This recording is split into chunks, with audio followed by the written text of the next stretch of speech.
ప్రపంచ సృష్టిలో మొదటిగా వచ్చిన యుగం కృతయుగం. దీనిని సత్యయుగం అని కూడా పిలుస్తారు. ఈ యుగంలో ధర్మం 4 కాళ్ళపై నిలబడి సంపూర్ణంగా ఉండేది. భూమిపై సత్యం, నీతి, శాంతి పరిపూర్ణంగా పరుచుకుంది. భూమాత ఆనందంతో దేవతల వైపు కృతజ్ఞతతో చూస్తూ మానవుల పవిత్ర జీవనాన్ని ఆశీర్వదిస్తుంది. ప్రజలు 21 నుండి 26 అడుగుల ఎత్తుతో శక్తి, జ్ఞానం, సౌందర్యంతో జీవించేవారు. ఆయుష్ 1,00,000 సంవత్సరాలు, రోగాల జాడే లేదు. ఈ యుగంలో జీవన మార్గం తపస్సే. ఋషులు హిమాలయాల్లో స్థిరంగా ధ్యానించి పరమాత్మను సాక్షాత్కరించేవారు. ధర్మం పరిపూర్ణంగా ఉండటంతో దేవతలు ప్రత్యక్షమై భక్తులను ఆశీర్వదించేవారు. మానవుల శరీరాలు ప్రకాశవంతంగా ఉండేవి. వారు స్వయంగా దేవరూపులు.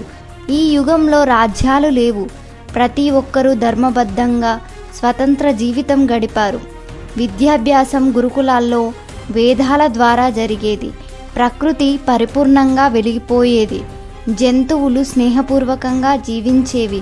పరమాత్మను ప్రతి ఒక్కరూ ధ్యానంలోనే సాక్షాత్కరించగలిగేవారు. అహంకారం, ద్వేషం తెలియని యుగం ఇది. ప్రేమ, క్షమ, ధర్మమే వారి మంత్రం. కాలచక్రం క్రమంగా ముందుకు సాగుతుంది. కృతయుగం ముగింపుకు చేరుతుంది. భూమాత దీన్ని గమనిస్తూ భావోద్వేగానికి లోనవుతుంది.